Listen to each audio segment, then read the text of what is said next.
In a nation riddled with economic challenges, incessant floods, security threats, with cycles of killings, natural and man-made disasters, and with people living under extreme starvation in some parts of the country, how can the scourge coming from these disasters be mitigated? What is being done to restore life and a sense of dignity back to these communities? In a delicate polity that cries out for intervention. Honorable Tanko, Sununu, the Humanitarian Affairs and Poverty Reduction Minister, joins us on this discourse. Glad to have you join us, Minister. Thank you very much for having me in the prime times of the Arise TV. Good, fantastic. Let's start with the question of funding. How is your ministry addressing the gap arising from the partial suspension of the World Food Program in northeastern and northwestern Nigeria, and what will be most likely the negative effect of this reduction? Well, thank you very much. This is a very important topic, and I have to say that even this afternoon I have to address press conference to address what are the efforts that the federal government is making in collaboration with state and other development partners to see how we can mitigate the effect of shortfall of funding, which came following the statement by the American government to suspend some funding going to some development partners. And here in Nigeria, most especially in terms of humanitarian response to most especially emergency food transfer that has to do with the World Food Program has been suspended. And we have received a communication that the World Food Program will suspend its activities in Nigeria. It has about 10 activities under 5 outcomes, of which activity 1, which constitutes 70% of the activities of World Food Program. That is provision of emergency food transfer to vulnerable groups and people of special need is going to be suspended. And as of today, though it's not only World Food Program that is also doing that, and they are concentrating more in our internally displaced camp, and also they run a lot of clinic that has to do with treatment of children with severe acute malnutrition. And in record, they are so far taking care of almost 1.3 million Nigerians who are vulnerable and providing them with emergency food. This is really a great decision. It's a serious challenge to food security. It has several implications. And one of the implications is the fact that because people are internally displaced, the more they lack food, the more they also become, it wasn't the displacement status of them, it also brings a lot of economic instability in that they cannot, it also prompt risk, especially the children you are treating with, preventing them to be malnourished, and therefore, if not care is not taken, they also develop severe acute malnutrition, and that worsen their health status. So for the government, that is really a serious emergency. And Mr. President considered it with all necessary concern it deserves. And he constituted a committee under the oversight of the Vice President to develop an acute emergency response preparedness that will augment what the federal government and state government and other aspects of government and other development partners are doing, so as to make sure that we abate all the crises that may arise from this acute shortfall of funding that arise from the suspension of the activity of World Food Program. And we have already made we have assessed the situation. And we realize that really there are areas that are much concerned, and it's really obvious what are the drivers in those areas for this food insecurity. And major drivers as of today are the insecurity that is pervading in those areas, despite the fact that a lot of inroad has been made to restore sanity and people's ability to go to their farm and in some part of the areas. Most instantly, if you look at northeastern Nigeria, that's the area of the hub of activities of Boko Haram, and here in the northeast, northwestern Nigeria, and part of north central, activities of bandits has also caused a lot of internal displacement, leading to people even migrating away from their home. And as of today, it is on record that we have over 3 million Nigerians that are internally displaced in the country. And the ministry through other government agencies are doing a lot. What we are now acting from is to provide emergency funding. The president will provide emergency funding that will enable us to fill in the gap. Yeah. That will provide emergency food And then the other component of the response is also to prevent acute severe malnutrition, which we have also assessed it. We have had over the weekend, we have met with officials of World Food Programs, and also we are in a close consultations with the Borno State government, who are also on their own, also responsible for over 1.7 million internally displaced persons being taken care of by the Borno State government. So when we put all together, we find that what we quickly, instead of changing the narratives, the World Food Programs has a strategic system of which they are employing in terms of deploying their emergency responses to individuals that are of need. And we think that because we are also lucky in our discussion with the World Food Program, while the activity is suspended, but their staff and all of them still remain. Okay. And they are still going to continue. Right. And even I told you that they have 10 activities with 5 outcomes, of which other activities will continue to go. Okay. But while we are in shock and while we are also trying to meet up with demand and respond quickly, because even in the activity of World Food Program, I mentioned earlier that supply of emergency food constitutes 70% of that. And I've mentioned the various implications. And as a responsible leader, Mr. President is quite worried that something urgently needs to be done. We have reached a level of intervening. Okay. Quite all right. Now you mentioned emergency funding. You also mentioned. Well, let's treat the emergency funding. I gather that IHS Nigeria placed emergency grant to support UNICEF's rapid response, particularly as it concerns Mokwa. This includes construction of 3 solar-powered motorized boreholes, ventilated, improved pit latrines, etc. What's the update on this? Yes, that is also ongoing, and not only the UNICEF itself. When the issue arises, especially the 2 major issues, before the announcement by the World Food Program, we have crisis in Benue State and also the cry in Sokoto, especially in Godabawa area, where we have a camp that treats children with severe acute malnutrition. That has really caused a global concern, and our former minister was there, the current chairman of the All Progressive Congress. He was in Sokoto and he was in Benue, and we made an assessment of what is needed to be done urgently.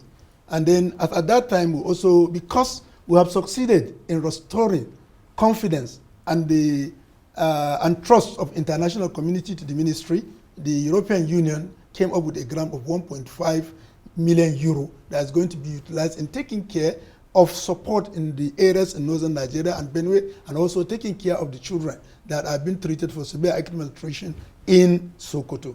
So this is also added to another area of funding that we are utilizing, apart from also the emergency intervention fund that Mr. President will also grant for us to quickly move into. Yeah, I was going to talk about malnutrition that you mentioned earlier. There's a plan, I gather, to establish a pooled funding mechanism with federal, state, and donor contributions, advocacy engagement with the Nigerian Governors Forum to declare malnutrition an emergency. Has it come on board?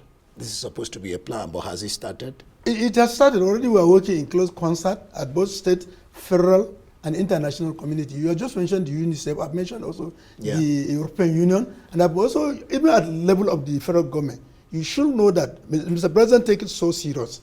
And as of today, we have about 3 ministries that have one of their core mandate as taking care of nutrition. We have a nutritional department in the Humanitarian Affairs Ministry. We also have it in Federal Ministry of Health. So also in agriculture, the Aspect Ministry of Federal Ministry of Agriculture and Food Security, they have some area that's also taking care of severe malnutrition. Because if you look at it, there is a report that nearly 30 million Nigerians are going to suffer extreme hunger in 2025. And therefore, it means for a responsible government, we must be proactive. And proactiveness requires that you must take vulnerable groups immediately so that they cannot be subjected to much disaster and even lose confidence of their life. And that's why together we come up together with to form a multi-sectorial approach in addressing the issue of severe acute I was going to actually, is this, because I was going to come to that, what you call the multi-faceted approach you're adopting to tackle incidences of food, immediate relief, and how you are supporting recovery efforts. Yes. You want to elaborate more on that? Yes, you see, while we are doing that, we also have to look at the issue of addressing the drivers. I told you earlier, even whatever we can do, if the drivers are not curtailed, it's just be watered down. And in this curtailing, you have to know that of recent, Mr. President has given a lot of command to ministry to security formation to address the issue of insurgency and insecurity within the country. And for really, we were even all of there was this gathering we had in Abuja, in Kaduna, under the Ahmadu Bello Memorial Foundation, where in Arewa House where we met, and the whole security of northern Nigeria was reviewed. And in fact, from what we have seen and what was heard and presented by National Security Advisor, a lot of successes have been recorded. Virtually major commandants of the bandits have already gone down, and as of today, a lot of it's been done to ensure that the remaining ones are also this. You know, sometimes if you consider last 2-3 years back, a journey from Tegina through Biningwari to Kaduna is almost nearly impossible or is suicidal. So for you to live around 5-6 to go to Kaduna from Abuja is also another suicidal. But let me say that even when we went to Kaduna, I left, I came, a lot of ministers left. I came back to Kaduna, Abuja by road, even in night, just to ensure that we are also so confident to the community or to the society that look, what is being achieved by our security formation. We are comfortable with it, that we can also take not even a risk, but be comfortable to pass from Kaduna to Abuja by road. The FEC has just granted approval for the National Council on Humanitarian Affairs and Poverty Reduction. How will this affect your work as a ministry? Yes. And then, of course, the whole country? Well, the National Council on Humanitarian Affairs and Poverty Reduction is going to be a strong driver to whatever the ministry is going to do. If you look at the core mandate of the ministry, developing policy, oversight, disaster and many other things, mitigations, and then for preparing emergency response preparedness. These are all core mandate of the ministry that is supposed to be prepared for that will have a national outcome. But unlike education, health, labor, and works that have their council that come together to develop a policy that will have national outlook. In the Ministry of Humanitarian Affairs, that was lacking. So that also brings us to disjointed and uncoordinated interventions. And therefore, the ministry sat down and make a presentation to the Federal Executive Council that there is need to have a coordinated response and approach, so as to get goals that can easily be measured and with measurable outcomes. And that is also accepted by the council, and council granted the permission for the National Council on Humanitarian Affairs and Poverty Reduction to be constituted under the supervisory action of the Federal Ministry of Humanitarian Affairs and Poverty Reduction. So I'm glad to announce to Nigerians that the state very soon will receive our communication that the council, the date and how it will start will be made public, so that we can have a coordinated approach. Because of what is happening now, because of lack of coordination, you find that even the development partners, you have in a particular state 3 or 4 development partners working on the same issue, but no one knows what the other is doing. You understand? And that is not a very good approach. So it calls for, that one is amount to wastages, because there's no need for you, and it's also prevent us from prioritizing our actions. So, but when we come together on a council and we develop a resolution that is going to be backed by policy document, we all come together and then we all have a document that is owned not only produced by federal government, but it's owned by national, because even the local government, state government, they are they are part of it. So this will promote inclusivity in our execution of ministries' activities, and definitely and that will give us a better result. You talked about collaboration. What has been the collaborative efforts between your ministry, IOM, UNICEF, and CARE? What has it been like? I learned that they're still on ground working with local agencies to deliver aid. Yes, that's this. If you look at even the 8-point agenda of Mr. President, it talked for tapping for relevant skills, and definitely we know that there is need for us not only local skill, but we also have to tap from the international community, and that's strengthening our means of collaboration. Just today, I received IOM in my office. The Deputy Director General is coming into to Nigeria on the 18th, and together on the 20th, we'll be visiting Benue and part of the crisis-prone areas, so that we can have our on-site supervision and oversight. And then we also commended. You said the Deputy Director General of IOM. IOM, okay. Yes, she's coming to Nigeria on the 18th, and we'll visit all those sites together so that we can have we can assess what is per woman, and also promote local collaboration between the partners, different partners around the areas of conflict, so as to see how much we can. Because the most important now in our in present setting is transparency and accountability, so as to minimize wastages and properly utilize the lean resources we are having, so that it can be both proactive and effective. So the collaboration, and that's why I mentioned earlier, when we came in, the ministry suffered a lot of image personality problems. And what we did is to see how we can position the ministry to get the confidence of Nigerians and also to get the confidence of international community. In the past, European Union community hardly go to Federal Ministry of Humanitarian Affairs for their activity. But I've just mentioned that through our collaboration, they have made available for utilization to provide durable solution to people affected in Benue, and also to treat severe malnutrition in Sokoto. Now, we'll talk about AFRICOM, the $2.5 million that has lasted for, I think, a decade. But before that, flood alerts have been issued for 19 states. How are you leveraging on this for anticipatory action, even anticipatory funding?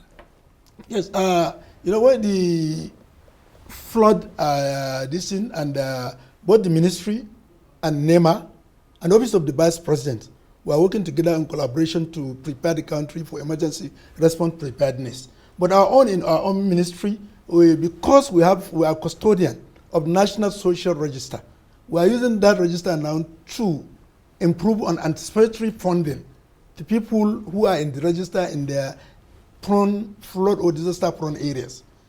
This will include this, and that has also been very, very effective. How do you manage to put together the data? How do you manage to put, and is it all inclusive, the data you're talking about? The data is all inclusive, and it reflects also the national distribution of poverty index.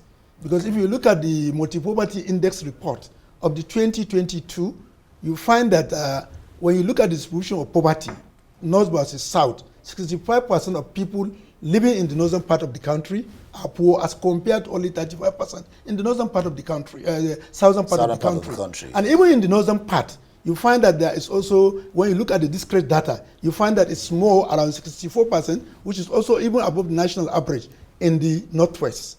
And then the south would have the lowest index. Now, if you look at the distribution of those who are beneficiaries in the rapid response register, that also reflects the indices that we have had in the national poverty index, with about 70%, or I think 70 or 71% of beneficiaries coming from the northern part of the country, and then 30% or 29% coming from the eastern part. And even in the northern part of the country, because the higher burden is in the northwest, the highest beneficiaries are also coming from the northwest.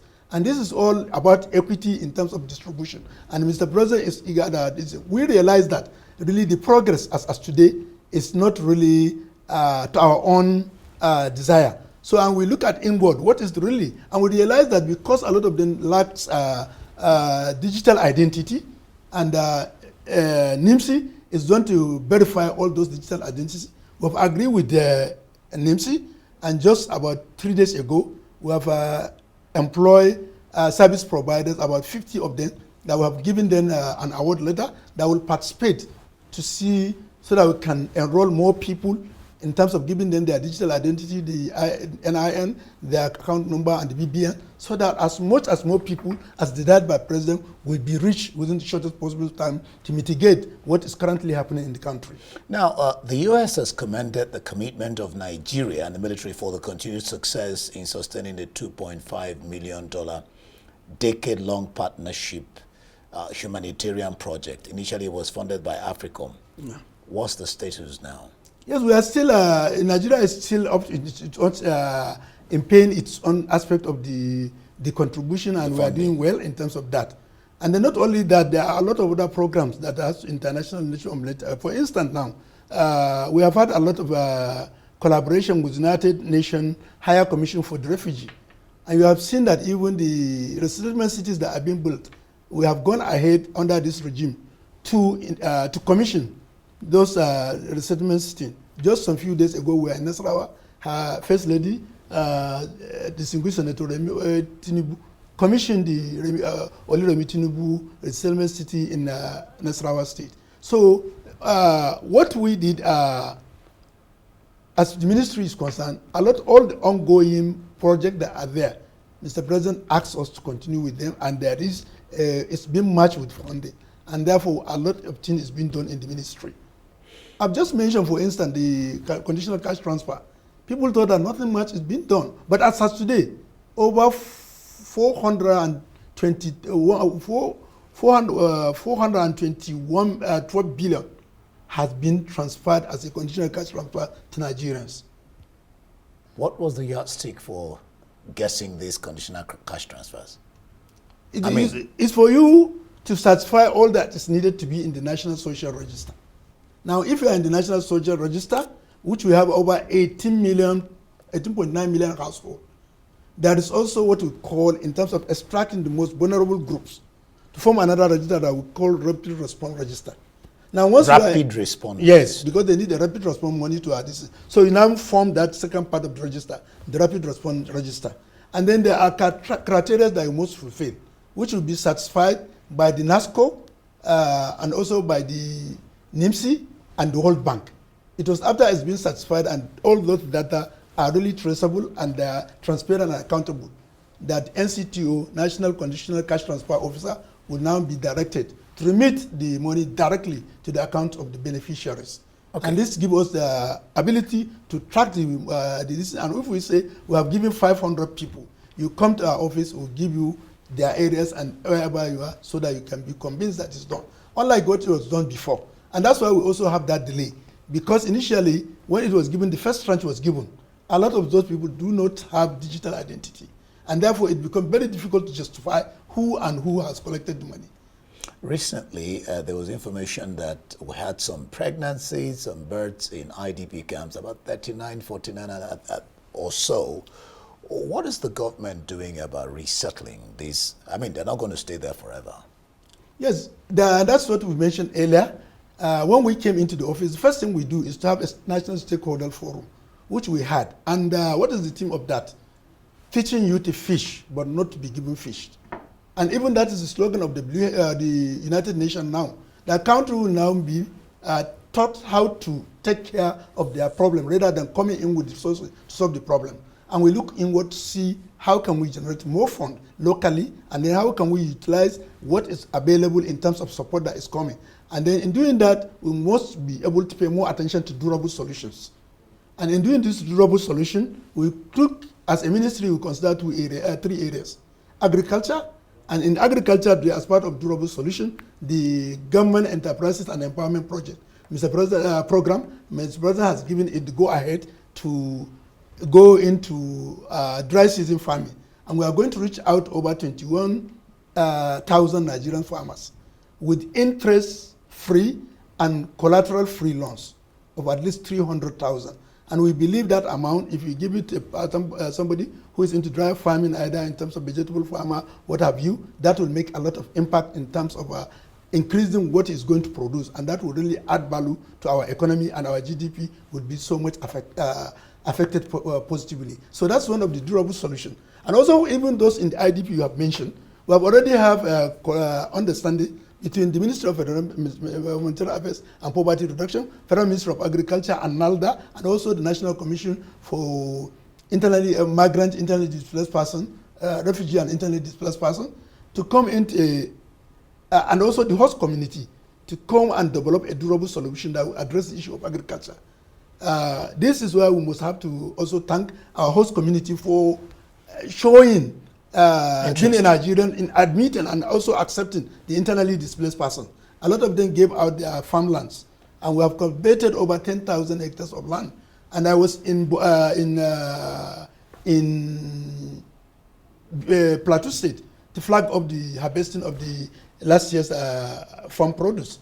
And then it has also a component. It's divided into two components. One component of 30% will be given to the internally displaced persons as a food component of it, and then 70% of the farm produce will be uptaken by the government, and money will be paid to the internally displaced person as a cash component. While as we are doing that, we are also preparing them for exit plan, because they have had the skill, we have developed the skill, they have developed the interest, and then gradually we'll give them something that will take them out of our distance. And importantly also, there's very soon that will reach a lot of vulnerable groups. It's the government grant for the vulnerable groups, which also will soon come into light. A lot of vulnerable people will be reached for in different means, so that at least they can have also human face in their day-to-day activities. We'll leave it there. Honorable Tanko Sununu, the Humanitarian Affairs and Poverty Reduction Minister, for your time on Prime Time. Thank you.